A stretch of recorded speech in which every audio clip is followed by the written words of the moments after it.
බුදුරජාණන් වහන්සේලා දෙනමක් පහළ වුණා නම් මේ සක්වලේ මේ සක්වල සුණු විසුණු වෙලා යනවා. දසදහසක් ලෝක ධාතුවට ඔසුලා දරා සිටිය හැක්කේ එක් බුදුරජාණන් වහන්සේ නමක් පමණි. ඉතින් එක්වර අන්‍ය වූ දෙවෙනි බුදුරජාණන් වහන්සේ නමකුත් උපදිනසේක්නා එය මේ දසදහසක් ලෝක ධාතුවට කුසුලා දරාගත නොහැකි වනු ඇත.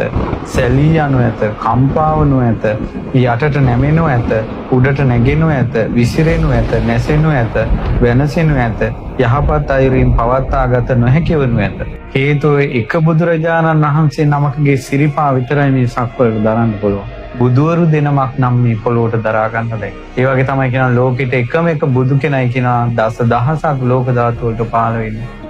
මහත්ය එක එක ලෝක ධාතු වල එක එක ජීවීන් ඉන්න පුළුවන්. එහෙමයි ස්වාමී. එක එක තනතුරු තියෙන්න පුළුවන්. එක එක අදහනයි ඉන්න පුළුවන්. එක බුදු කෙනයි. අපි සරණ ගිය ශාස්ත්‍රඥ වහන්සේගේ ශ්‍රේෂ්ඨ බව බලන්න.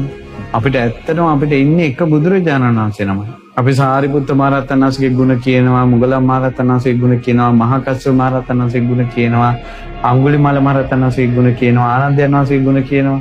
අපි ඔක්කොම ශ්‍රාවකයෝ. අපිට එකම එක ශාස්ත්‍රඥ වහන්සේ නමයි. ඒ තමයි තථාගත අරහත් ගෞතම සම්මා සම්බුදුරජාණන් වහන්සේ.